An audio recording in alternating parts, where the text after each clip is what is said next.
Bag, I want the bag. Work my way from a garden to a track. Flip it from a track to a plot full of acres. Do it for the farmers and the producers and the makers. What we even here for? Occasionally I ask it. I know it's more than struggling, anticipating the casket. Reap what we sow, trying to fill up my basket. Life's a plantation, I self-law and master.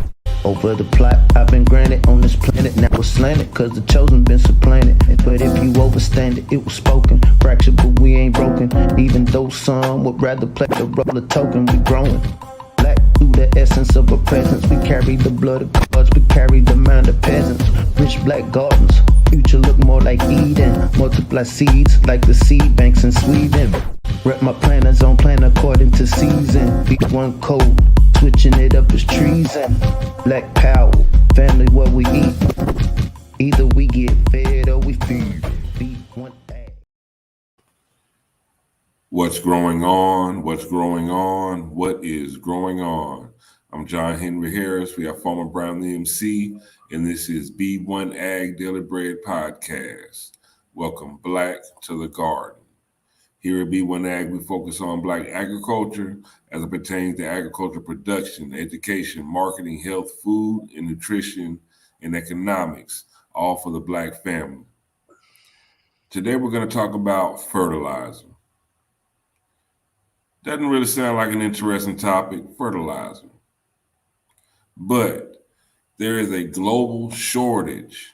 On top of everything that's going on in this world right now, there's also a global shortage on fertilizer. But dang, John Henry, why is that important? This is important because fertilizer and other inputs are very important on our food production. Now, with the pandemic, shipping supply chain issues, and things like that, we have another issue that is affecting food production. So today we're going to deep dive into this subject about this global fertilizer shortage, and it's no-ish. Global fertilizer shortage threatening food production and driving up prices.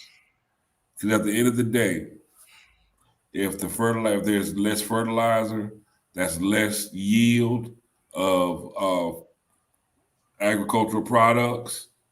Less yield means less food. That also, at the end of the day, means higher prices for the food that comes across your dinner plate. So, Farmer Brown, do you got some shit? Shit. First, I just like to say peace to the B1 family. Hope everybody's doing well. I was talking to bro the other day. So back in about 2000, me and my homies, we used to work at this theater company, and we hooked up the theater speakers and then the stage speakers. Then we take the projectors and put them upstairs. And so we did all of this as the theater was being built. But one of the things that we learned, that was order of operations. And so the company we worked for, the job was very simple. Hey, we just take these projectors and these speakers and take them to this theater. But to do that job, we first had to make sure that the foundation was built for the theater first. And then after that foundation, okay, you had to have your concrete laid. You had to have your structure. After having your structure, you had to have your walls. Before we could put our speakers up, we had to make sure that the anchors were in the walls to put the speakers in. Before you could put the stage speakers up in the subwoofers, you had to make sure that the platforms was there. And so we travel around the country, go hundreds of miles away from home. There'd be sometimes we wait for days, sometimes weeks waiting for the people before us to do their job. All of these are different respective companies. Sometimes it was because somebody was slacking, or sometimes the carpenters might have had another job they had to finish up on. But saying that to say, there is an order of operation of how things get done. When we're talking about our food security, which is what our focus is here at B1AG, our goal is for the melanated family to understand this order of operations and how it plays into not only what we eat, but what we pay for what we eat. It's our contention that there's no business like grow business, and this is the best time ever for us to learn how to grow our own food.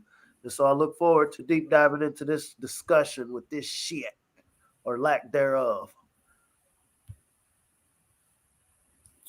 Now, just to put everything into context, the United Nations Food and Agriculture Organization Index of Food Prices, they're stating that our food prices are already at its highest level since 2011. The coronavirus pandemic has caused huge numbers of people to face hunger, and increased food prices could cause even more to have trouble meeting basic dietary needs. Now the fertilizer is a synthetic fertilizer called urea, and urea is actually is derived from urine. However, the big problem with urea and its scarcity is that the way it's made is through coal and natural gas. So the surging prices of coal and natural gas are, because the industrial urea is made through a century-old process that uses natural gas or gas derived from coal to produce ammonia, which is then used to synthesize urea. Okay, that's the science behind it. But the global shortage of that nitrogen fertilizer is driving the prices up to record levels, which is causing farmers to delay purchases and raising the risk of a spring scramble to supply the crop nutrient before the planting season. Farmers apply the nitrogen to boost yields of corn, canola, wheat, and the higher fertilizer costs could translate into higher meat and bread prices. So on top of everything that we're facing, there's a fertilizer shortage, y'all. And I'd like to show y'all a short film that highlights exactly what the farmers are going. This is big commercial farmers, what the plight that they're facing trying to mitigate this fertilizer issue.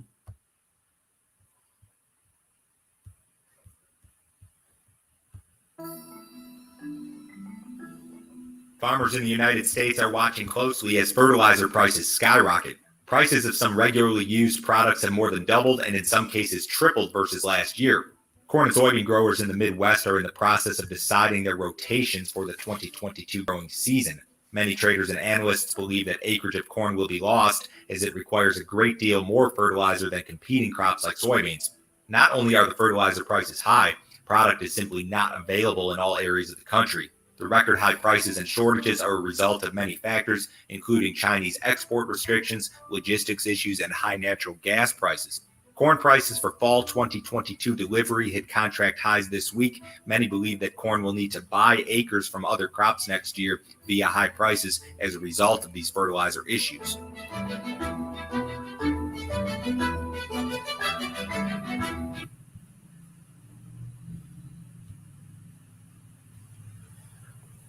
Off subject, let me not digress. So Brandon's idea is, hey, let's cut down on livestock production because that's where I was getting ready to go. Emissions. So these carbon emissions that we speak of come from livestock. This urea that you speak of, it's not humans pissing, it's the livestock. And so we're at a shortage of this urea for this very needed resource of fertilizer. And so my great, high IQ brain says cut down on the natural organism that produces this urea. So like I said, I don't want to digress, but saying that to say, in the words of Rahm Emanuel, let's not let a crisis go to waste. One of the things we talk about at healthyblackfood.com is the importance of melanated people understanding how to get black to the garden, growing our own food.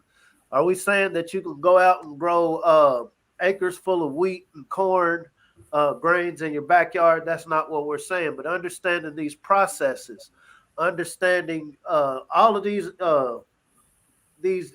logistics that are involved in our food system. If you understand it from the seed level, then we talk about things like fertilizer. We understand, okay, yeah, I don't have fertilizer for these large crops, but there are ways I can create potting mix or potting soil in an urban garden setting, on a balcony garden, so to speak. But we're going to touch on that a little bit later, but that's what came to my mind when you brought that up about the urea. And so obviously it will be your livestock. And that's exactly where I was going to go, is because this is an issue as far as the fertilizer shortage. This isn't the first time in history that there's been a fertilizer shortage. And the way that farmers mitigated that fertilizer shortage was to bring pigs or more cows into their operation for that manure, so they can use that manure, and chickens, to use that manure to as for fertilizer, to keep that soil rich and able to grow food. But this carbon emissions, they're so high on carbon emissions and cutting that down, and they're cutting livestock and rather us eat lab grown meat. So it's like a self-fulfilling death spiral. You think about this too, like I said,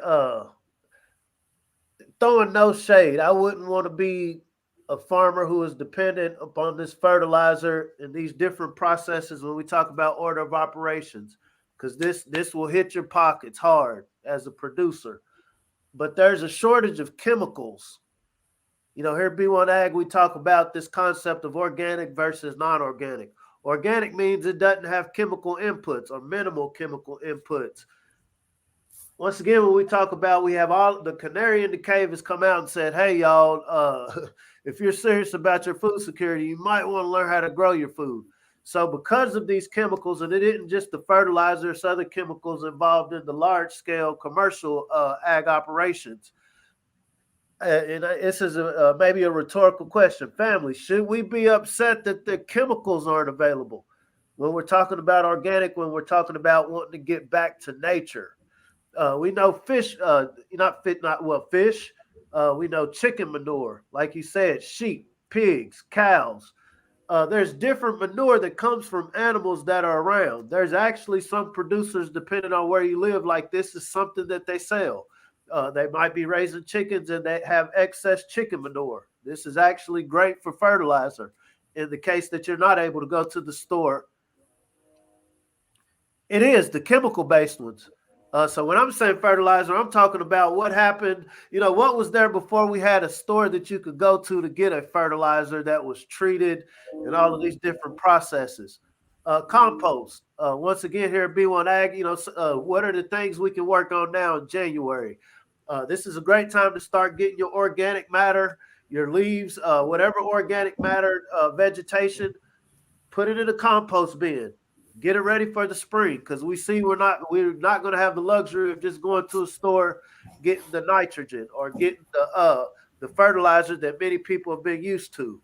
And so instead of seeing this as a problem, seeing this as the end of the world, we tend to have a bright, optimistic view of what's going on. This is forcing us into localizing our food system, creating a more sustainable food system with the natural fertilizer, which is the poop from a natural animal, in composting. It's the most practical answer, and small scale localized food production equals food security. The World Health Organization, USDA, everybody is recognizing this and pushing for this now. They even recognize it. They've always been in support of big farm, but they see that, okay, we got to start empowering the smaller farmers and start localizing food production to get around the supply chain issue and bring the food closer to the people. Now, a big part of that, making small scale localized food production, is we have to get more people involved in producing food, whether you're producing just enough for your family, your household, or whether you're producing enough that for your household with a surplus to sell or even just give away. But people, family, we have to get black to the garden, and we have to start growing our own food. We need to start growing, period. We need to start growing our own food. We need to plant more trees. We need to plant more shrubs. We need to just plant more. Because at the end of the day, big farm, commercialized farming has stripped the nutrients, the main nutrients from the topsoil. Now the topsoil is like the first 36 to 39 inches of the Earth's crust, and it supports 95% of agriculture. Most people, they see dirt, they just look at it, oh, that's just some dirt. Dirt is alive, y'all. Dirt is a living organism. We are dirt. We come from the dirt, and when we leave, we return to the dirt. It is a living organism. That dirt sequesters this carbon that they're so worried about.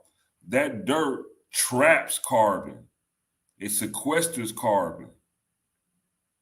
That dirt does so much more. It fosters growth of food. It helps with oxygen production.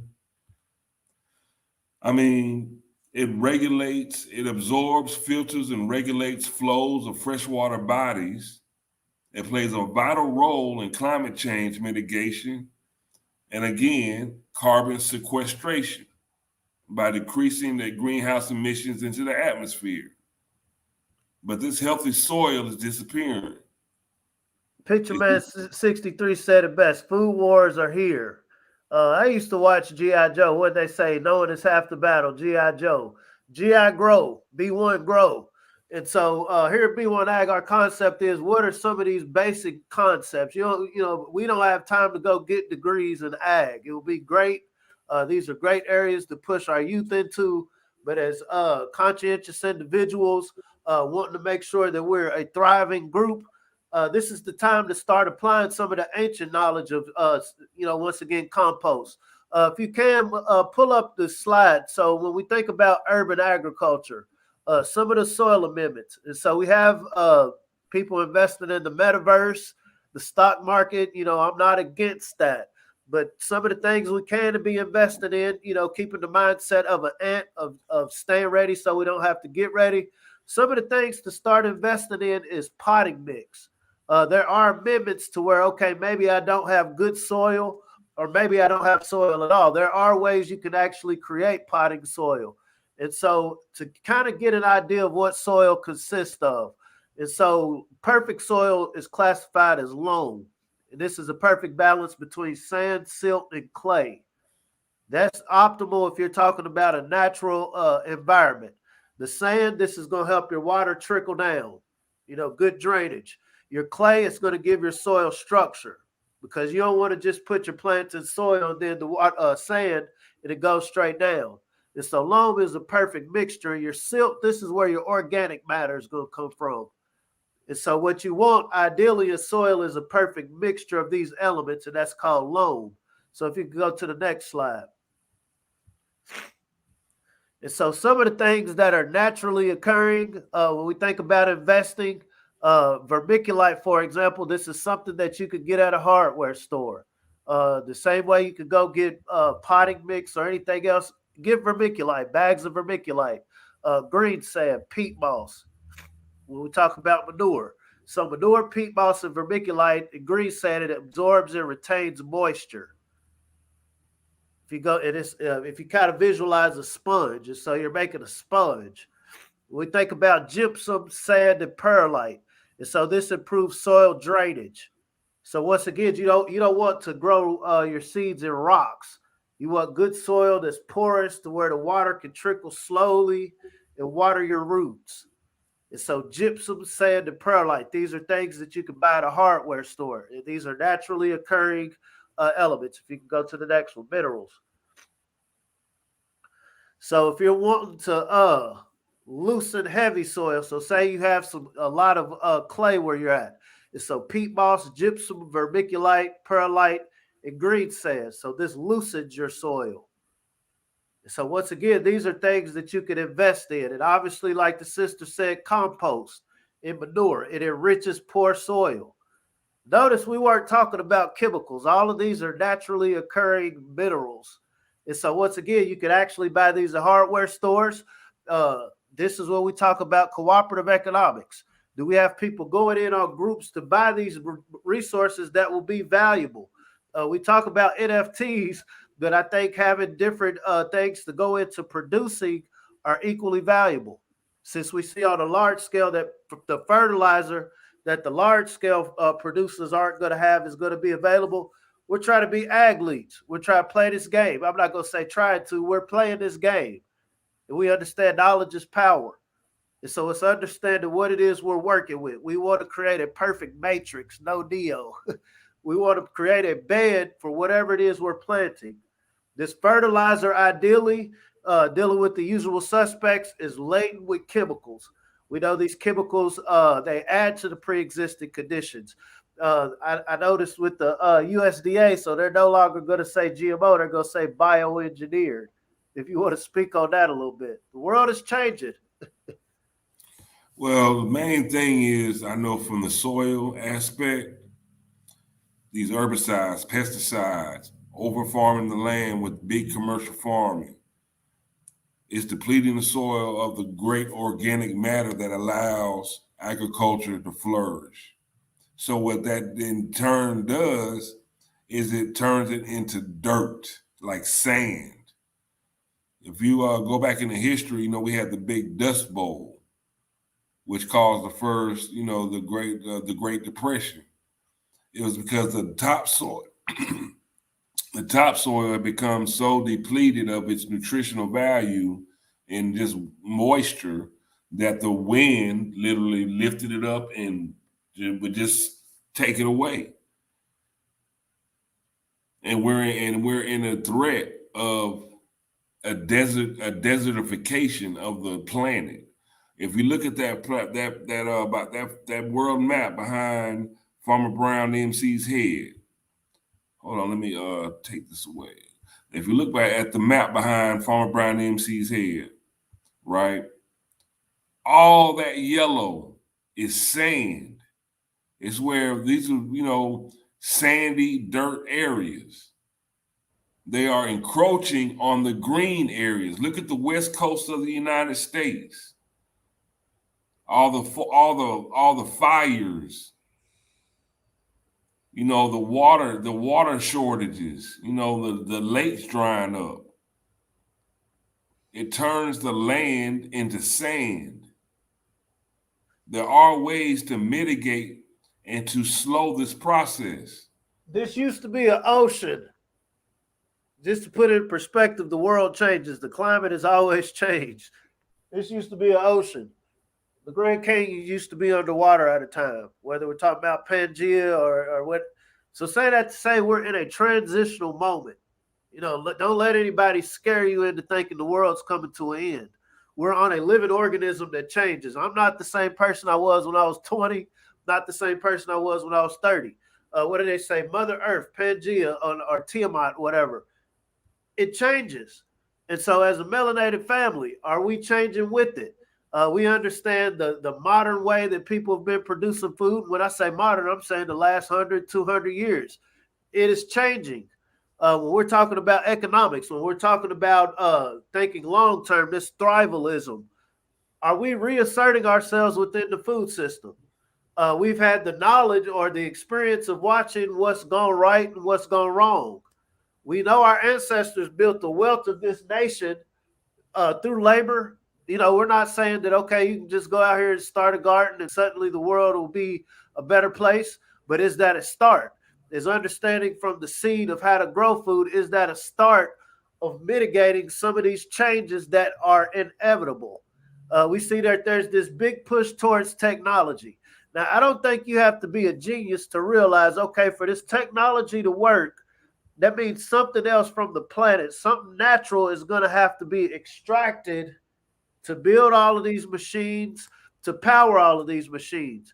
Now, does that sound like that's going to create these green spaces, or does it sound like it's going to create this desertification?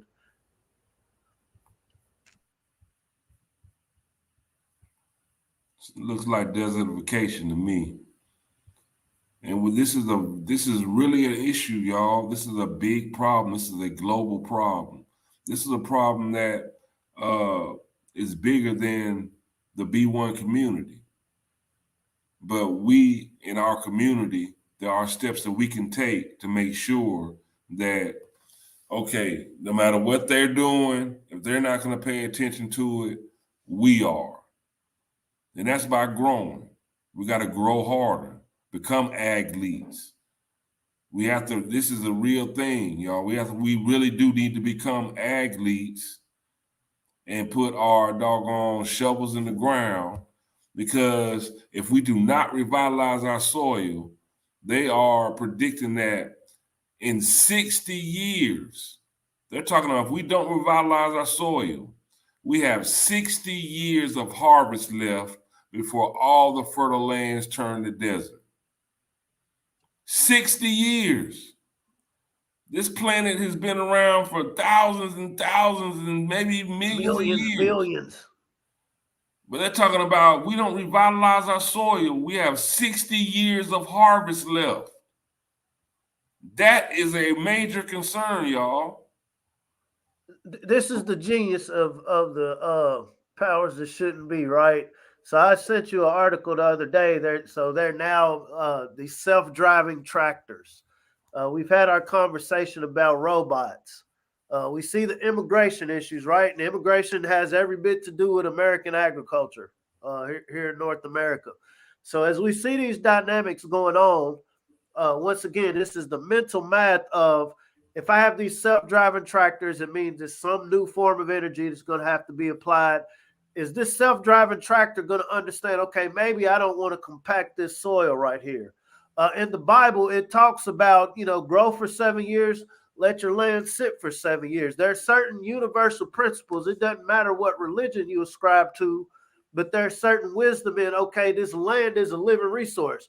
If I keep just scraping my skin, my son does it. I have to figure out something to put on my son's hands, because he'll scratch his arm and he sucks his fingers, and you can see him going raw. And so the thing is, okay, hey, you need to stop. You need to give this time to heal, and so this can become what it's supposed to be. But we know that goes against capitalism. I think back in the 60s, they said grow hard or grow big or go home. It sounded good as a mantra, but that was horrible. That was very unnatural. And so what we've been doing, and when I say we've been going along because we've been consumers. Many of us have been comfortable, myself included, have been comfortable just being consumers versus really, kind of falling back and looking like, okay, hey, as long as these people keep doing what they're doing, the way they're doing it, and it's not contested with the better way, then we're going to get a horrible result.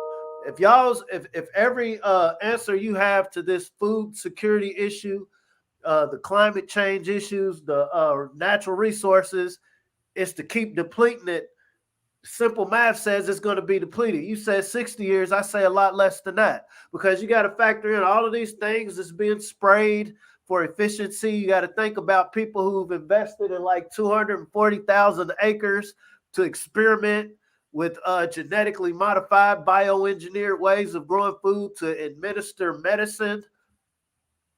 This is going to this is obviously going to have an effect on the natural resources. Like you were talking about the wind, it's not like, okay, my land is over here and the wind is just going to go around it. The water is just going to go around it. I might be doing some nefarious things on my 240,000 acres, and because of the wind, it's going to blow some of the seeds. It's going to blow some of the pollen from these nefarious things that I'm doing to other people's property, proverbial property. Absolutely, absolutely. Become the black Amish, the melanated Amish.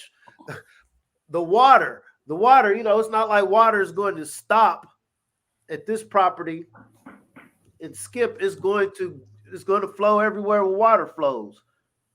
So once again, if we don't counter that with learning ourselves, how do we get black to the garden, black to nature? We're going to inevitably be affected by these things, family.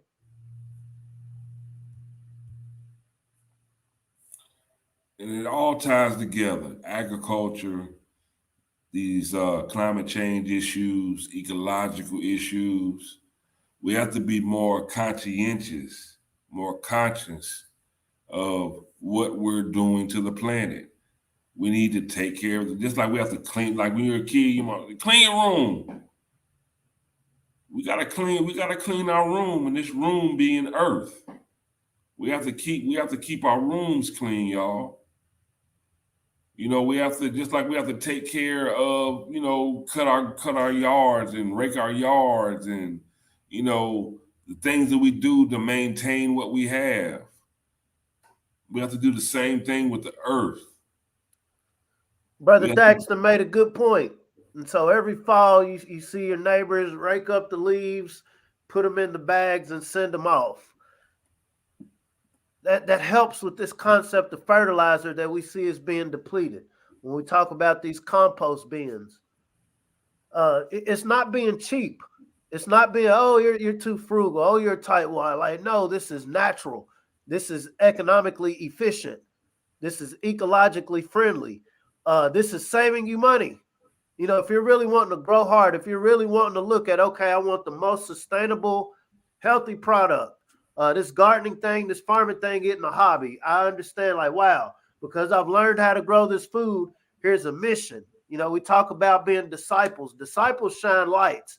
Disciples, like, here, let me show you the way. So like what the brother Thaxton Waters is saying, like, how do we make best use of what's already around us versus having to go do all of this processing to where it gets caught up in this supply chain? We saw what happened in 2021 with the supply chain and the decisions being made from the central governing body. And I think by now, if the melanated family thinks this is going to get any better if left in the hands of other people to decide, I'm like, what planet are you on?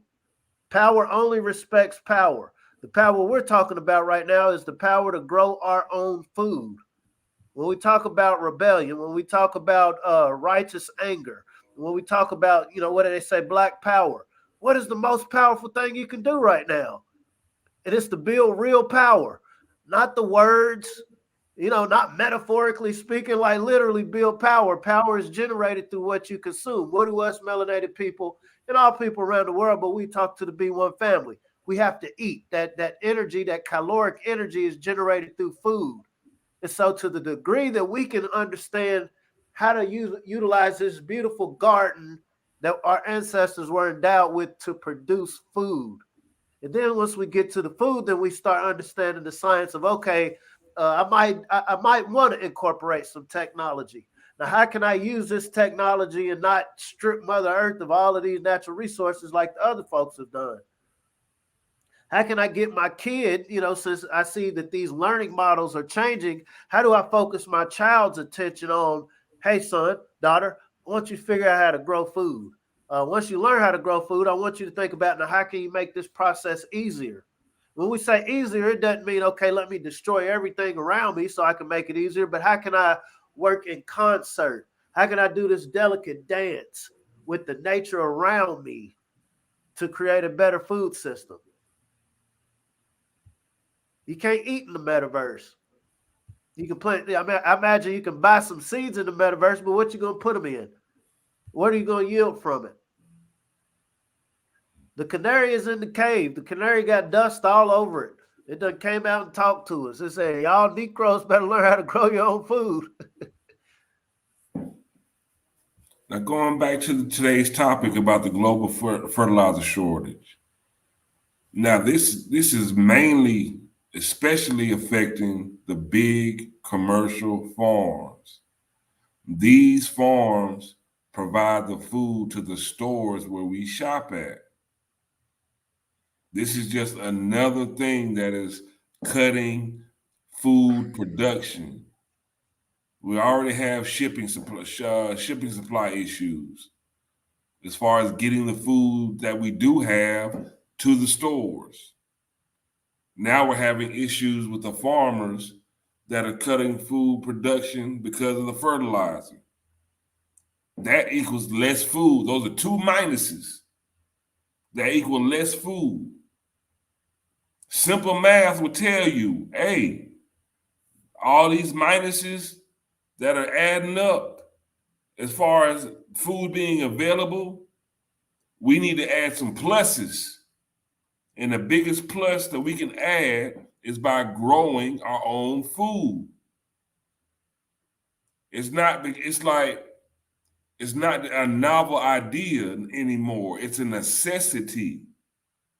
And there have been other times throughout American history, just American history, where it has become it was a necessity for the people to start growing their own food, especially during times of war.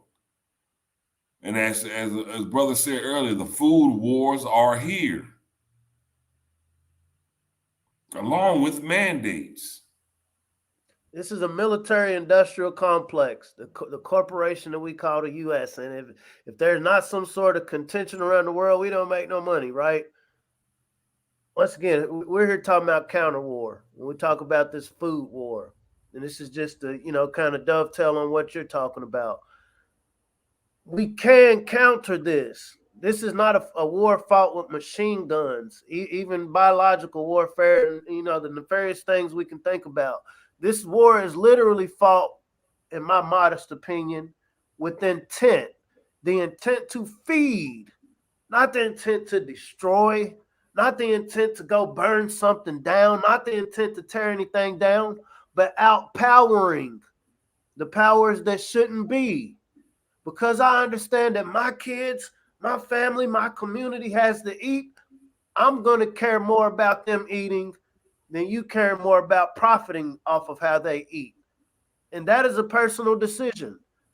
You don't need validation for that. You don't need accreditation for that. You don't need somebody to give you permission for that. This is something that starts with the individual. You look at this world around you, you look at all of these perceived problems, and you look at what's needed to get this food started. The prices are going up.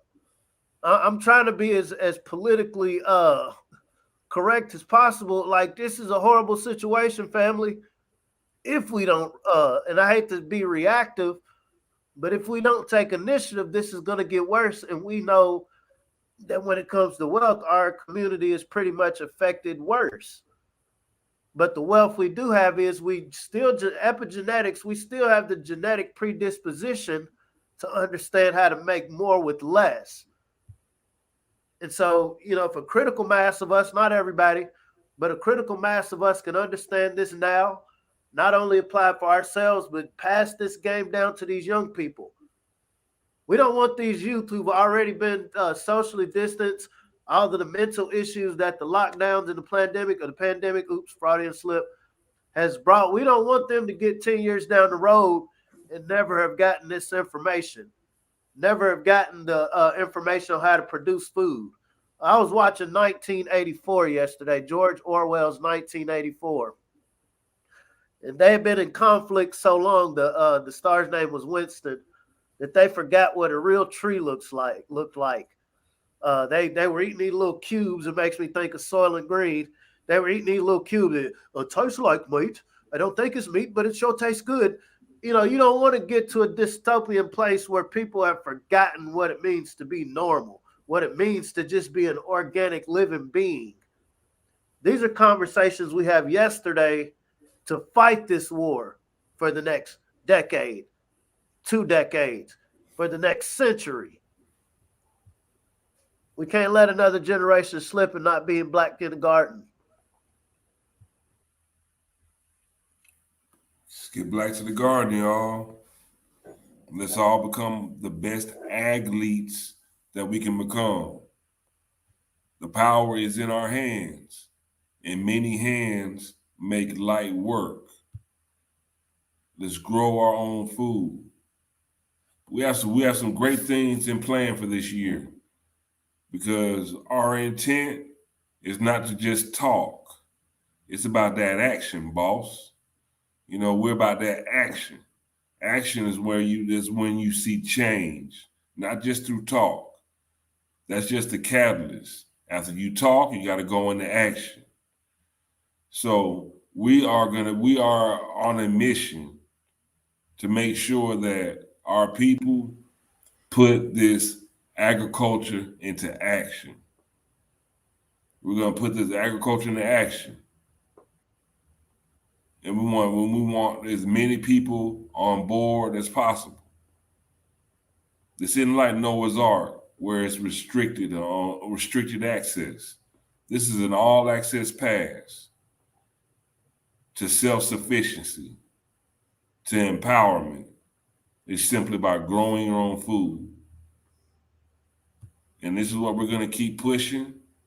And we're going to push it and push it and push it and push it. Fighting against that algorithm that wants you to be entertained and distracted by this BS.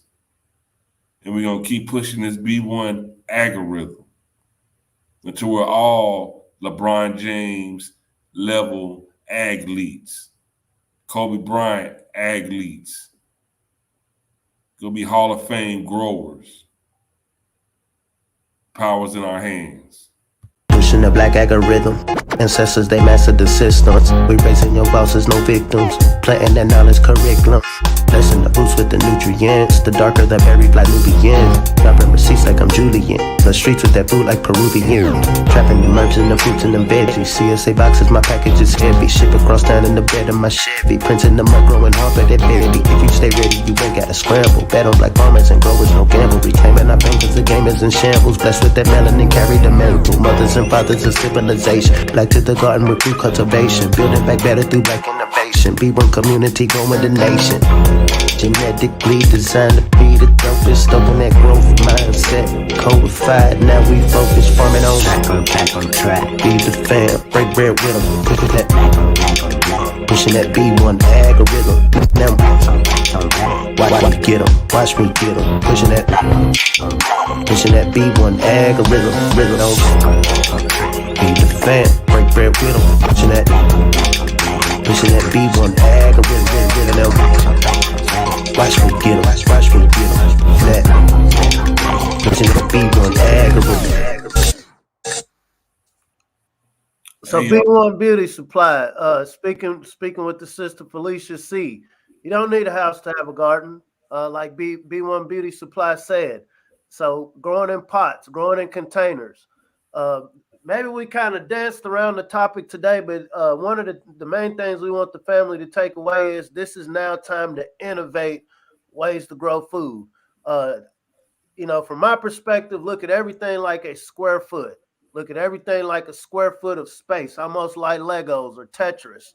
Within a square foot, we don't have the chart in front of us, but you're looking at a tomato plant, a virile tomato plant, pepper plant. You get multiple onions, lettuce. So look at whatever space you have, because this whole concept is working with what we have. This concept of waiting, hoping that nefarious entities are just going to somehow prioritize our food security over all these other problems going on. And so once again, we're going to go over this real quick. So in a square foot, and this could be a square foot in a milk crate. We think about the milk crate challenge. This is the ultimate milk crate challenge. You think about bags.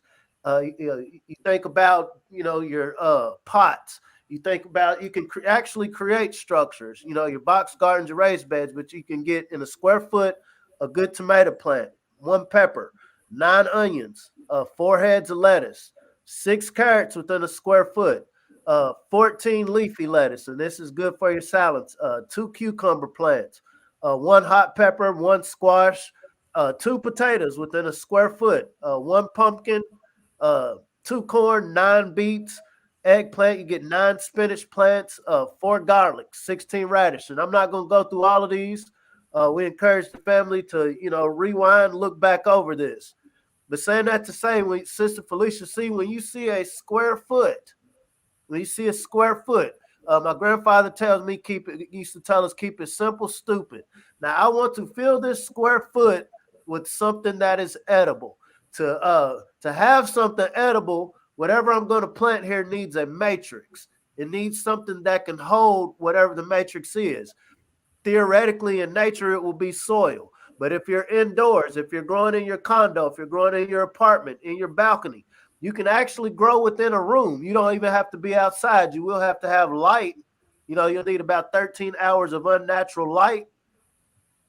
But all of these are things, once again, when you understand these basic concepts, you'll be able to tailor it to where you're at. The sisters in Hawaii, so what, the growing methods she would take in Hawaii are very different than say somebody in Chicago, somebody in Texas, somebody in New York. But the concepts are the same. My plants need a matrix to grow in. If I don't have the natural ground outside, or if the soil has been depleted, how can I make my own soil? And this goes back to some of the soil amendments we showed earlier on: the peat moss, vermiculite, green sand, blood meal, compost. I saw some brothers and sisters talking about coffee grounds. And so right now, while we're in the proverbial winter, this is the time to store these things. This is the time to get those compost bins going. Like the brother Thaxton said, he's already planning for, like, hey, I'm in January, but I'm already planning for my greenhouse operation, my high tunnel operation. So once again, there's always something to be done. Even if you're not outside, even if it's cold and snowing, planning. A part of anything working is a good, formidable plan. There's no time wasted. And like I said, this canary keeps on chirping at us. The canary is coughing. I think canary got the DEFCON. I think it's something new. Oh, my crayon. What's it called? Oh, my crayon. Oh, no, it's a new one. It's DEFCON. It's a mixture between and the O. And oh, my crayon. It's a mixture. I'm not making this up. I wear these bright glasses because I have a bright, optimistic view of after this. You know, I'm not blinded to this food war that is directly in front of us. We were born into it. This is my jersey. We were born into this. And so, you know, and this ain't a league where you can just trade your team. I mean, you can try, but I love my team. And I see this huge opportunity for this melanated team to reassert ourselves as athletes, as the original Aboriginal athletes of this planet, and creating a better food system. We have a much, me personally, I think we have a much easier conversation when we're talking about justice, reparative justice, when we can feed ourselves. Because as long as the person who's feeding me, if I'm asking them like, hey, now, I know you're feeding me, but I also want you to give me more because you took this space. You took this space of mine to grow the food to feed me. What does this process look like? But when the melanated family plant, and this is, like I said, amongst the individuals, when we understand for ourselves the degree that we can feed ourselves, not just in theory, but in application, to that degree, every other conversation we have is a lot more powerful, a lot more effective. Because I know, hey, you can't feed yourself, so I'll just starve you out. I'll just wait you out. Y'all don't support y'all's black farmers, so why should I support them? If y'all are going to let these black farmers get depleted, all that's going to be left is my farmers and my choice. And then if I just, because we stay on code. This is how we got all of this going in the first place, by being on code. It was written in the first Constitution to make this a white nation. The cornerstone of any building is the cornerstone. You can paint it however, but the cornerstone is the cornerstone. It is my conjecture in this conversation that we have a cornerstone on feeding the melanated family, getting so good at it that we heal this planet. This planet was a blessing. We will be punished if we allow it to be destroyed. How do we stop it? Is it with pitchforks? Or is it putting these minds towards a better way of doing the business of feeding people? And on a small, what did they say? As above, so below. To the degree I can feed just those around me. Because each of us watching are just one individual. But all it takes is one little small pin to pop a huge balloon. And so when we can get on that code of learning how to feed one another, understanding the science behind it, how do I take this little bitty seed and turn it into a plant full of tomatoes within my apartment, Sister Felicia C. How do I take it? I'm in this cold area, but, I realize if I got this little plastic structure with, some materials that might have cost me about $10, $20, I can grow all year round because the sun's going to beat through this plastic, obviously food-grade plastic, and it's going to heat it. And so I'm going to create this artificial environment for this that I'm planting. And it's being able to tailor that to where you're at. And that's the code. It doesn't have to be spoken. There's no algorithm that can take that away from you once you know how to grow your own food. Because we all have to eat. It's unavoidable. There's no steak dinners in the metaverse. There's no salads in the metaverse. What do they say? Fight or flight. I think this is our time to fight, family. And this isn't just food security. If we can feed ourselves, there's so many other battles that we can engage in. It's definitely easier to fight if you're not fighting the hunger pains. So those hunger pains, they will take precedent. They will win the fight if you're hungry. So there's nothing else you can do. That's your energy. You know, to do anything, you need energy. We get that energy from eating, from intaking nutritious foods and drinking good water, or eating our water that's in our food. Brother Mario said there's nothing that we're not great at. That's my irritation, bro. That's my irritation, because I know, damn it, if the melanated people, because see, in North America, you know, we have arms. You know, there's a lot of things we have here, specifically in Turtle Island, that the family around the diaspora don't have. And I understand, man, if we applied, it doesn't even take everybody. What they say is 40 million, 50, 60 million, no telling. But there's millions of us here. And if you had a small percentage, let's be very practical. If you had a small percentage of us, brothers and sisters, that decided, you know what, this is important, and I'm a LeBron this. Steph Curry got the record in shooting threes. I'm gonna get the record in growing produce in small spaces. He got that in shooting threes. LeBron got great because of practice. They say his basketball IQ is off the chain. He knows every player's stats. We need to have that same energy when it comes to I know exactly what this soil in an area like Chicago that's had this sort of contamination is going to need. I know exactly how much light I'm going to need to apply in this area that doesn't get that much sunlight. I know exactly how to connect these grids to make sure that all of these different growing locations are getting all of the inputs they need. I know exactly what natural minerals and resources to use to where we don't have to use this fertilizer. I understand rotating my operation if I do have some land. I understand I'm not just going to destroy the soil. I understand, okay, I'm going to let you lie fallow for X amount of years while I use this area. I'm going to diversify my operation. I might have some chickens over here just in the corner. I'm going to get some eggs from them, but I'm also going to get that poop from them. I'm also, at the end of life care, as my sister Abraham said. Family, when we decide that this is something we want to do, when we decide that supporting our black farmers, to me, in my modest opinion, is way more important than supporting people to entertain us. How many jump shots have you eaten? How many touchdowns have you eaten? There's nothing like a fresh fruit or vegetable. It's even more of a rush, a dopamine rush, when you know you got it from a melanated farmer. When you understand the history of these melanated farmers and what they've had to fight. When we talk about fighting this war, you fight it through support. And it isn't just support out of charity. This is support as like, bro, I realize this is the league. This is the NBFL, National Black Farmer League. We're not going for touchdowns. We're going for how many mouths fed.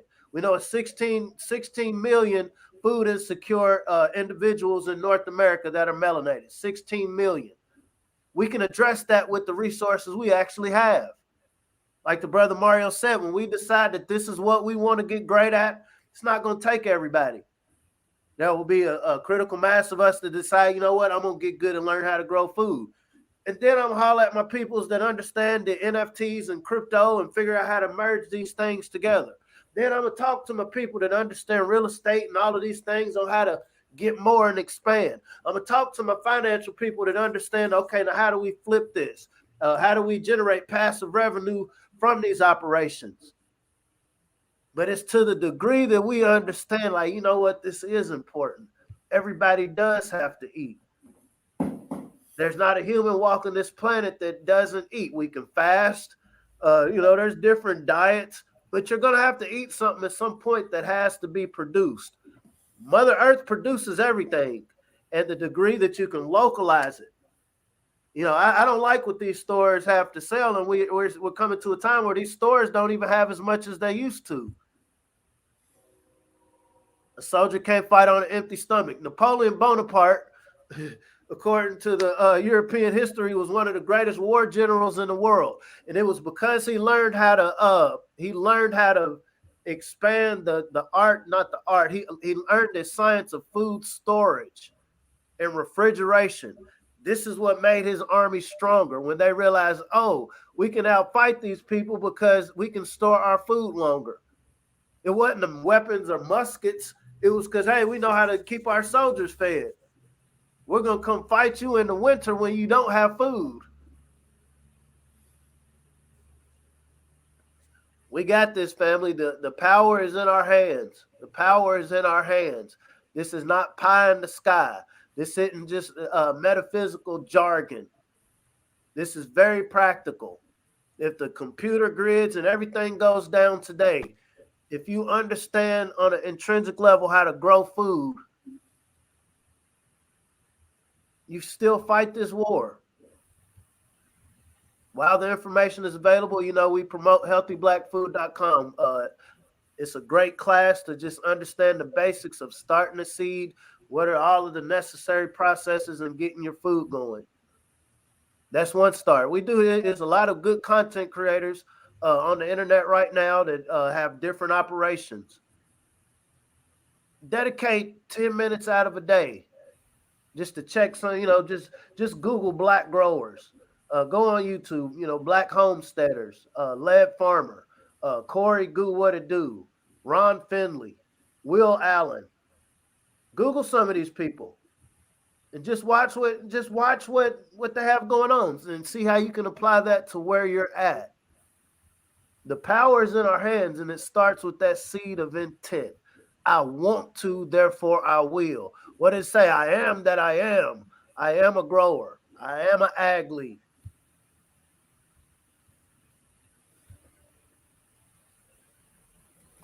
So let us embrace and empower our inner athletes. Let's grow our own food, y'all.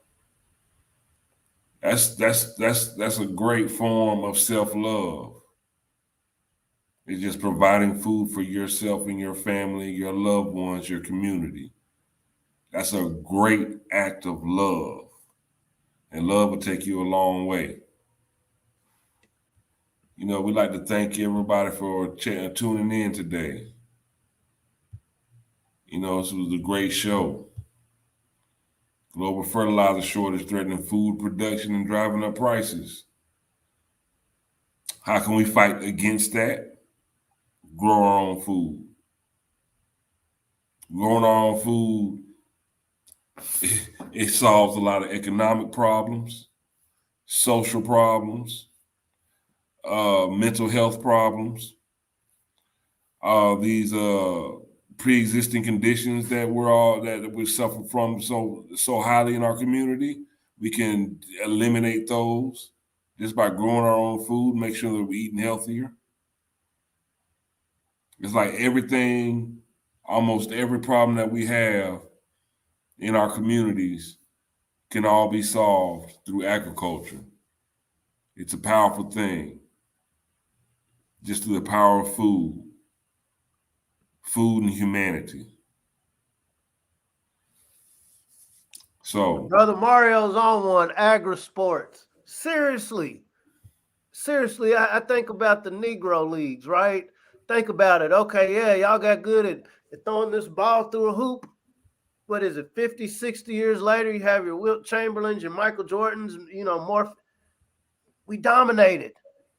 Y'all know how to make this music and put it on tape or put it on 8 tracks and records. We dominated and created hip hop. We don't own it now. Oh, you throw this pigskin ball up and down the field, James Brown. To fast forward, and now We don't own it. But what if we take that same energy? What if we become the Jackie Robinsons of agriculture and learning from the lessons of history? No, we're going to do our business right this time. We're going to hold this. We're going to patent this. We're going to protect this. We're going to keep it B1. We're not going to be co-opted because butter biscuits cannot sustain us. I don't need your attention. I don't need your accreditation. This feeds the family. This is the ultimate agri-sport. We don't need permission, family. It's that seed of intent. This is not hate. This is love. Because at the end of the day, if you really, really want to know something, you really want to be smart, you really want to show how smart you are, what do the people need to do, bro? If you really want to know something, let's turn this shit into fertilizer and learn how to grow something. Power up! Hey, y'all, thank y'all for checking in at B1AG Daily Bread Podcast. I'm John Henry Harris. We have Farmer Brown MC. Thank you for all our watchers that tune in. I see all the knowledge being shared and all the connections being made in the comment section. Let's keep that going, y'all. Let's keep it growing. Let's just not keep it going. Let's keep it growing. Because at the end of the day, I love to sit. I hope we all can sit at this proverbial dinner table, and I love to eat meals with y'all. I love to share, break bread with y'all, and have us all enjoying the grand harvest. So, again, I'm John Henry Harris. We have Farmer Brown MC, Daily Bread. This is B1AG Daily Bread Podcast. We'll see you soon. Meet you black in the garden. Peace.